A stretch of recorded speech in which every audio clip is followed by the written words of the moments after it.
Quais as diferenças entre a produção brasileira e norte-americana de milho? Os norte-americanos são campeões do mundo e o Brasil está na terceira posição.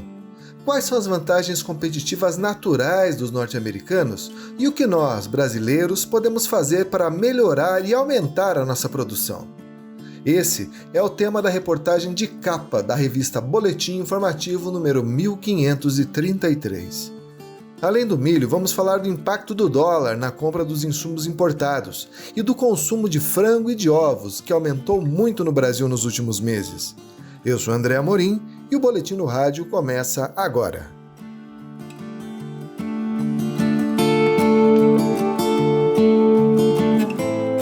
Bom, e para começar essa conversa, eu quero apresentar aqui os participantes que estão aqui online, cada um na sua casa aqui, mas estão aqui empreendendo esforços para a gente gravar esse podcast, começando com a Mariana Solari. Oi, Mari, tudo bem?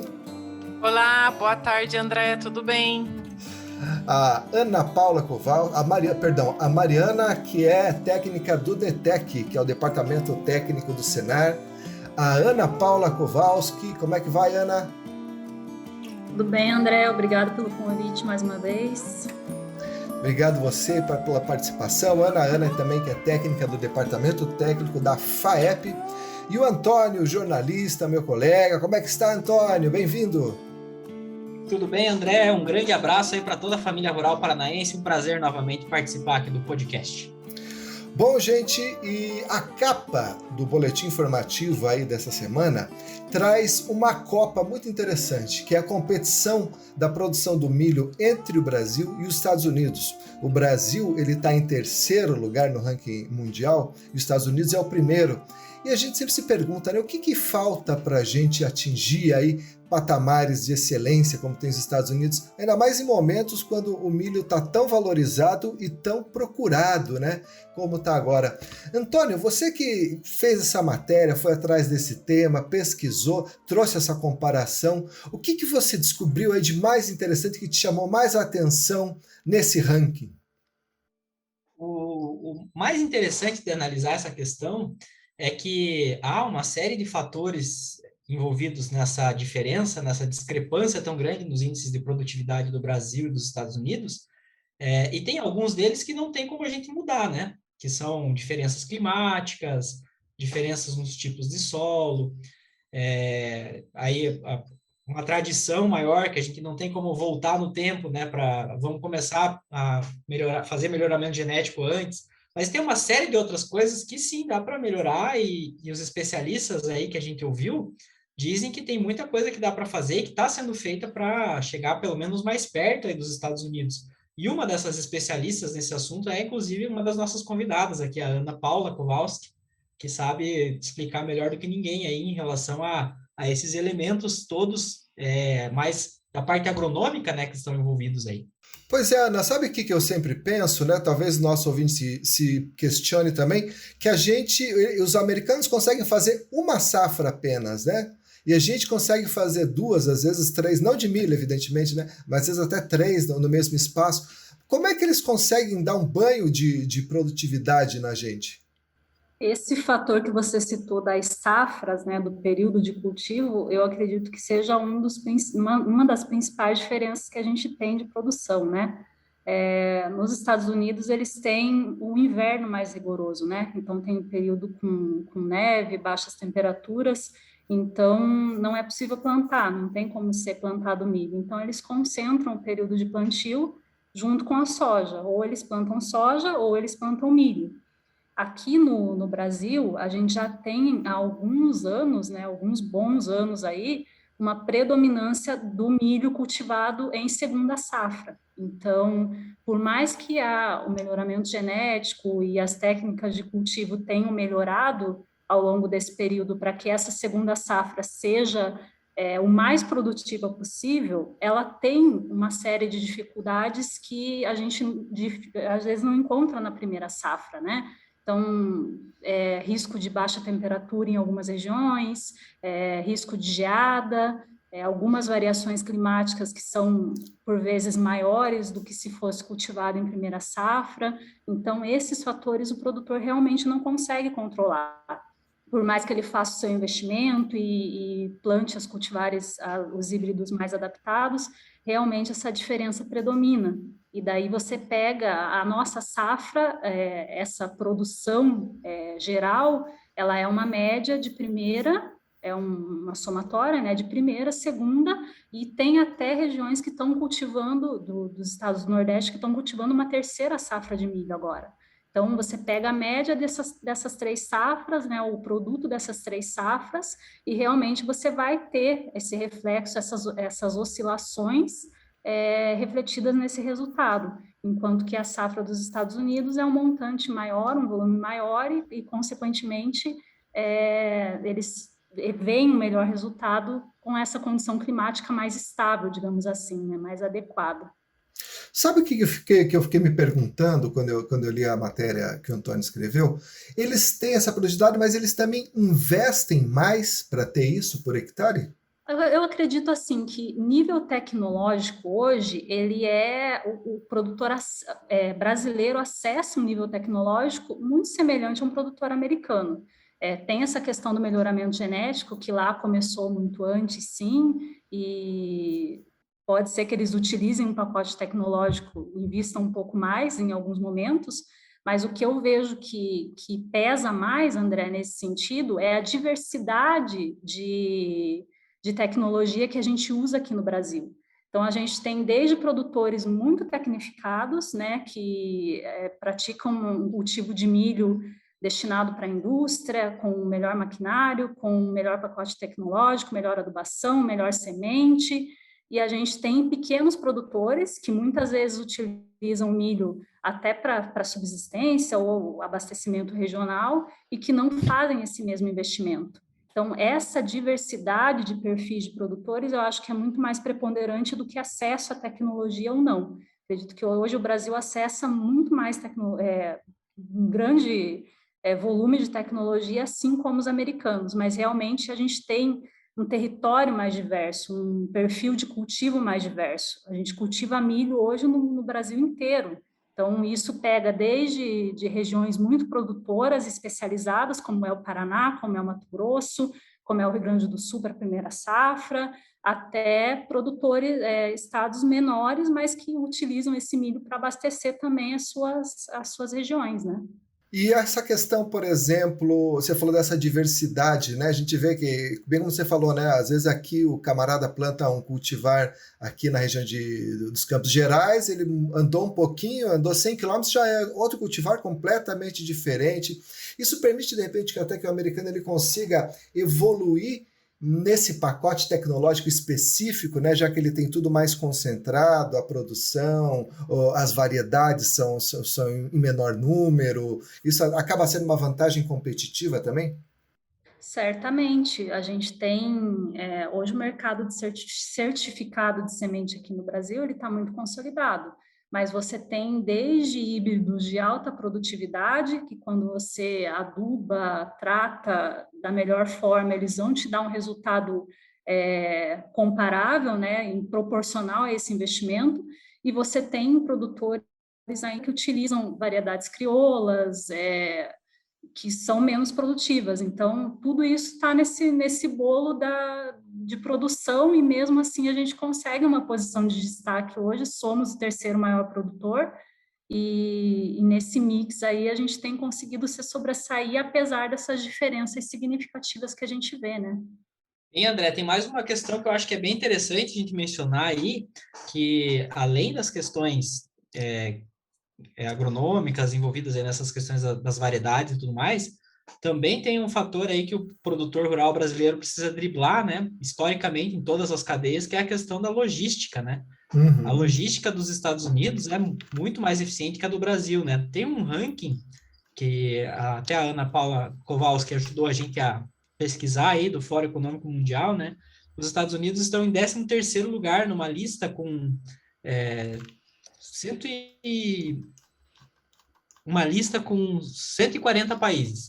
Então, e o Brasil, por sua vez, está na posição 78. E as rodovias do Brasil estão na posição 116 e 140, enquanto as rodovias dos Estados Unidos na posição 17. Então, Nossa. isso faz com que o frete do Brasil seja muito mais caro, né? Aqui, para se transportar uma tonelada de milho, sai $90. E nos Estados Unidos são $26. Então, assim, a competitividade também não é um fator atrativo, né? Não é à toa que os produtores optam, em sua esmagadora maioria, por não plantar mesmo milho na primeira safra, que seria a safra mais produtiva, com as condições mais ideais para ter uma produtividade maior, né? Então, tem tudo isso que pesa também aí contra a questão do milho. E ainda assim, o Brasil tem né? A gente fala assim, está na medalha de bronze, né? E é um gigante produtor, é o terceiro maior produtor, produz 100 milhões de toneladas, né? Mais de 100 milhões de toneladas por safra, que é um volume impressionante de milho aí que sai do Brasil, né? Embora os Estados Unidos produzam 345 milhões de toneladas, né? E eu poderia supor que essa produção de milho americana também é focada nesse cereal, vamos dizer assim, eles têm mais vocação para o milho do que para a soja, do que para o trigo, do que para outro cereal, ou não? Porque aqui a gente vê que o produtor às vezes tem que fazer uma escolha, então ele planta um pouco de milho, planta um pouco de soja. O americano tem esse perfil também, será? O perfil, eu imagino que para essa questão de perfil de cultivo, se você vai cultivar soja ou milho, as variáveis consideradas são as mesmas que aqui. Então, preço, abastecimento, esse mix aí de considerações que o produtor faz. Aqui predomina muito mercado mesmo, né? Preço.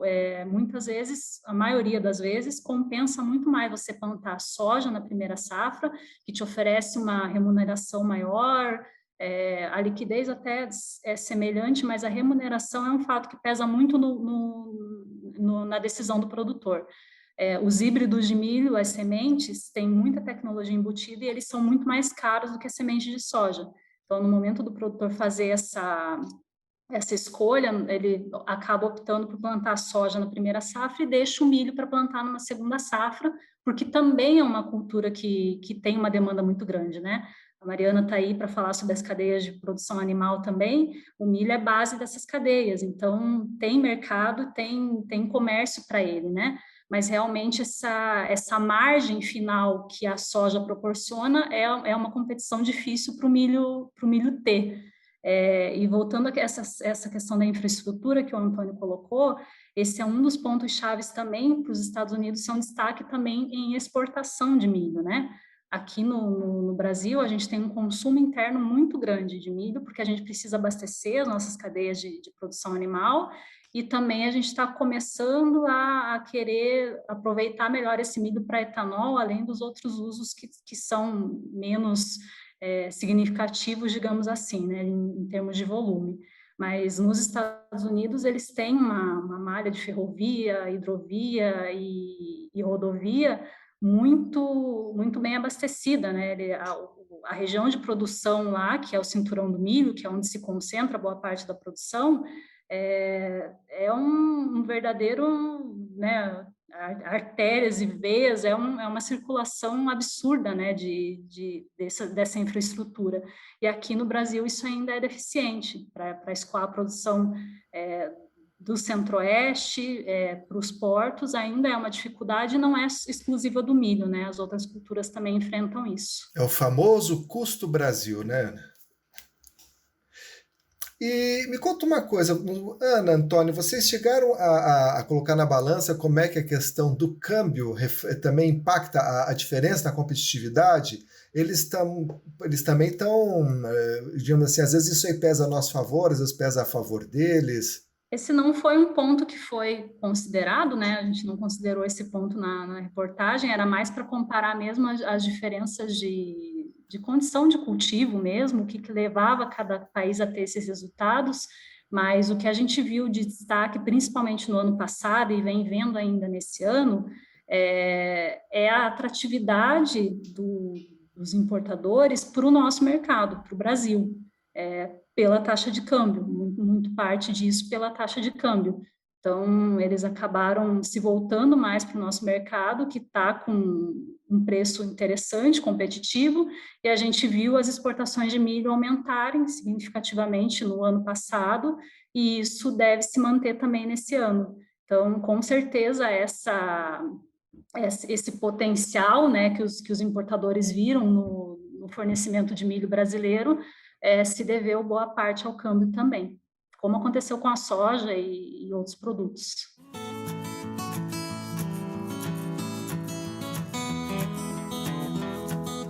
Pois é, aproveitando esse gancho, para ir para outra matéria que está nesse boletim informativo também, é uma matéria que fala do outro lado da moeda, né? Porque o câmbio, como a Ana bem destacou, acabou favorecendo aí, os importadores vieram atrás do nosso milho, da nossa soja, porque estava competitiva no mercado internacional, mas isso também tem um reflexo, né? Que é na hora de comprar o insumo, ele também é mais caro, porque ele é em dólar, né? A maioria deles, né? Em especial fertilizantes e defensivos. E essa matéria fala justamente disso, de como que esse tipo de produto está sendo impactado pelo dólar, já subiu bastante e tende a subir mais ainda, né? A Ana também colaborou com essa matéria e eu estava vendo, Ana, ali na questão apesar dessa subida expressiva no preço dos insumos, pela questão do câmbio, né, a relação de troca do produto por sacas de milho ainda está bem favorável para o produtor, né? Essa situação de mercado que a gente tem visto, ela é incomparável, né? Então, por mais que você tenha tido um aumento e foi significativo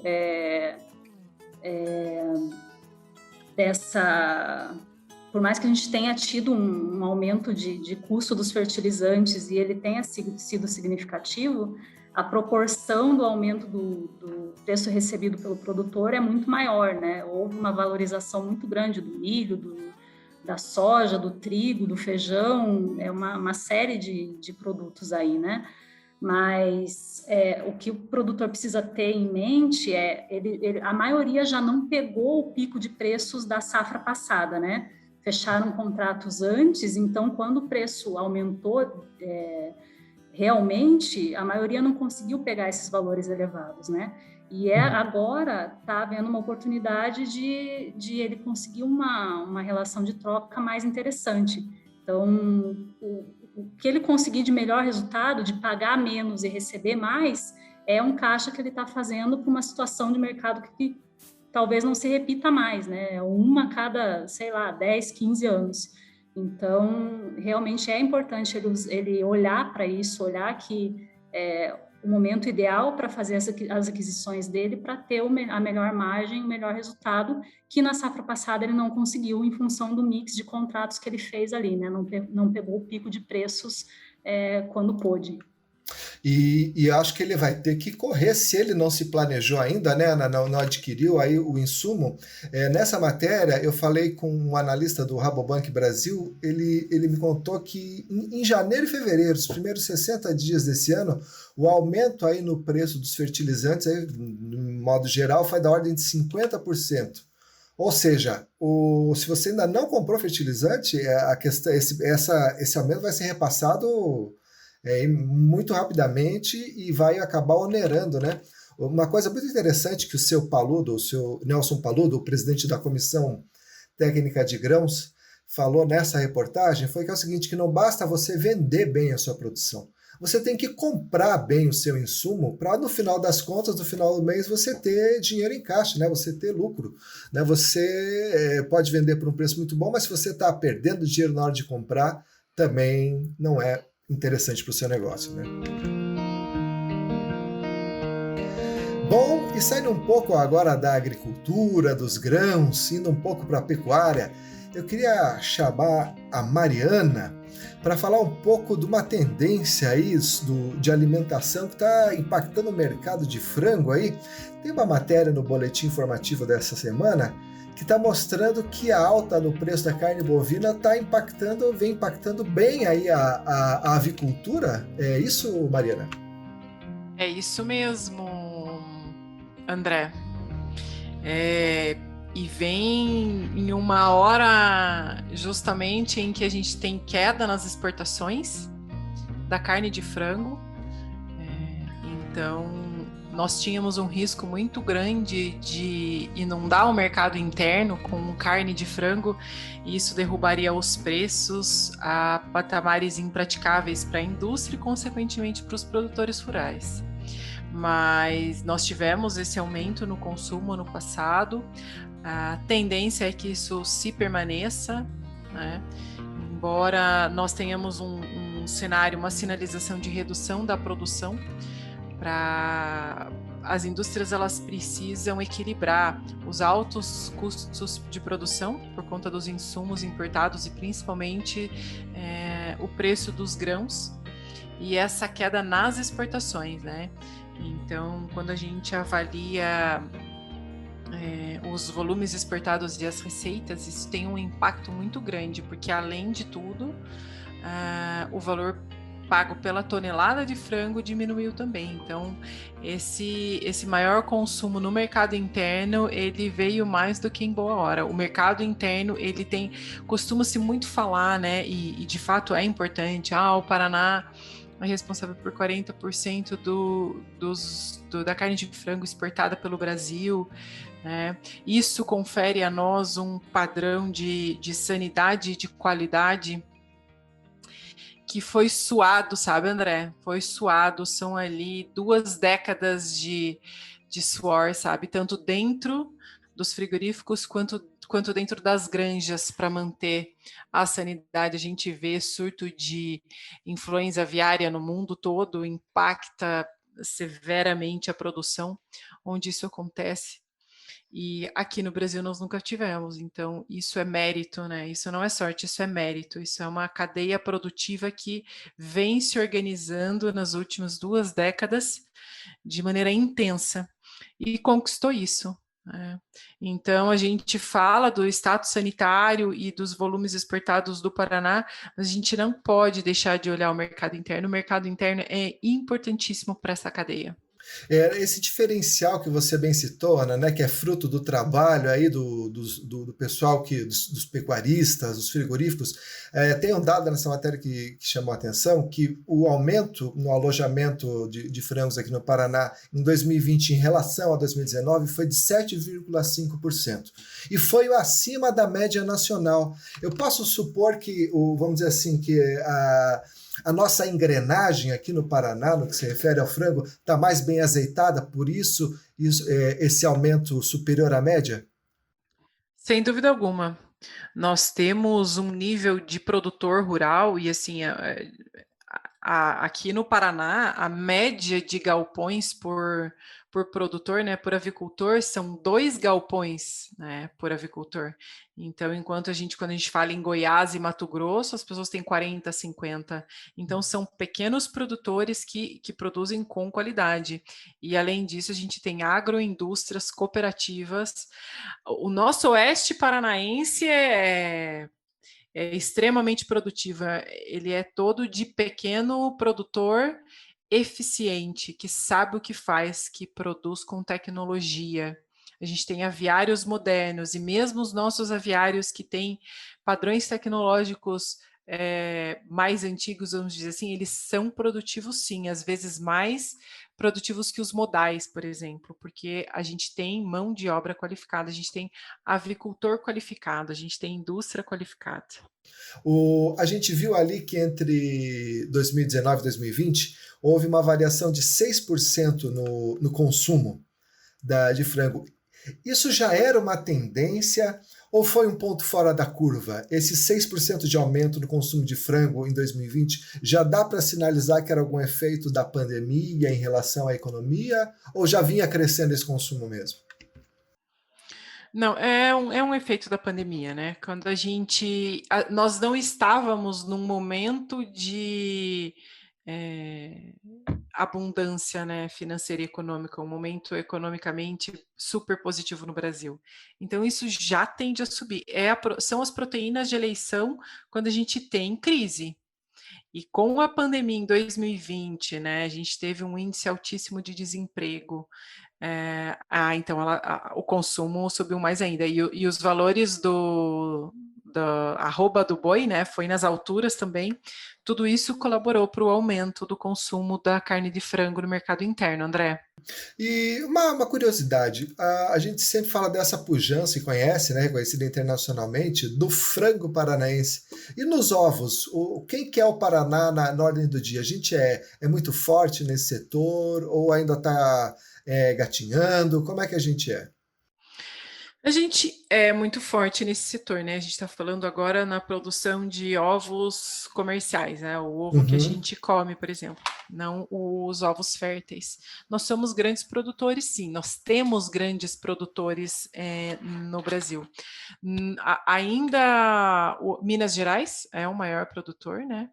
Mas o Paraná tá crescendo. É uma cadeia super desafiadora. Por quê? Porque a gente cria frango, é galinha, né? Também. Então, a tendência é que a gente tenha as mesmas exigências sanitárias que nós temos no frango de corte. Só que isso vem sendo construído no frango de corte há 20 anos. Mas essa exigência está batendo na porta da postura comercial agora. Nós saímos agora de uma consulta pública, numa instrução normativa sobre produção de ovos, relacionada à inocuidade do alimento mesmo, produzir os ovos com segurança. E então isso é um desafio imenso, né? A gente tem uma disparidade de tecnologia no Paraná enorme. Nós temos desde dos galpões que produzem série a galpões menores, mas a tendência é que essa diferença ela não exista num médio espaço de tempo, sabe? Não é nem grande espaço de tempo, porque as exigências que a gente tem no frango de corte, elas estão chegando. Elas já chegaram via inspeção, que a gente chama, tá? Que é mais na parte de beneficiamento de ovos, e ela vai chegar na granja, que é a área de defesa, né? Então, todo o controle de salmonela que a gente tem em frango de corte que não tem na postura comercial. Mas tudo isso é um ponto extremamente positivo, porque significa que a gente vai se preparar cada vez mais para atender mercados mais exigentes e começar a exportar, quem sabe um dia. Além do consumo, o consumo de ovos, o aumento do consumo de ovos per capita foi muito maior ainda que a carne de frango, né? Acho que nós tivemos ovos, a gente tem aí toda uma mídia a favor, né? Que é de fato um alimento extremamente nutritivo para criança, para adulto. Caiu aquele mito do colesterol e tal. Então é uma atividade que sofre também com a oscilação do preço dos grãos, principalmente, porque não é como as integrações e as cooperativas, né? Então é o produtor que banca diretamente. Então eles estão sofrendo muito com essas oscilações, mas o Brasil, de uma maneira geral, está preparando esse mercado para decolar também. E o Paraná vai junto. Maravilha! Aí, não sei vocês, pessoal, mas eu tenho consumido muito mais frango aqui na minha casa, e ovos também, em relação ao que eu consumia antes, diminuído, né? É verdade. Consumo, assim. Então, eu tenho conversado com vários amigos que têm ido também por esse mesmo movimento e refletem aí nos números, né? Exatamente. Então, tudo isso nós tivemos uma disponibilidade doméstica em 2020 de 531 mil toneladas a menos de proteína bovina no mercado interno, né? Então, isso, aliado a todos esses fatores que nós comentamos, favoreceu o consumo de carne de frango e o consumo de ovos no Brasil como um todo. Maravilha. Bom, essa dinâmica aí e como se comportou aí, principalmente nessa comparação aí com o aumento do preço da carne bovina, vocês vão poder ler na matéria que está no boletim informativo de forma bem completa, inclusive com vários infográficos, mostrando como que foi essa diferença aí entre 2019, 2020 e agora no começo de 2021. Bem, gente, nós vamos ficando por aqui. Eu quero agradecer a presença dos nossos convidados, da Mariana, da Ana Paula, do Antônio, Muito obrigado, voltem sempre, é uma alegria, um privilégio ter vocês aqui. E quero falar para você, que é nosso ouvinte, se você tem interesse em ouvir outros episódios, acesse o nosso site, que é o www.sistemafaep.org.br e procure no link rádio. Lá você também vai encontrar os links para as nossas redes sociais. Você pode ver esse podcast no Spotify, no YouTube e também no nosso aplicativo de celular, que leva aí para a palma da sua mão cotações, previsão de tempo e notícias do agronegócio paranaense. É isso, muito obrigado e até a próxima!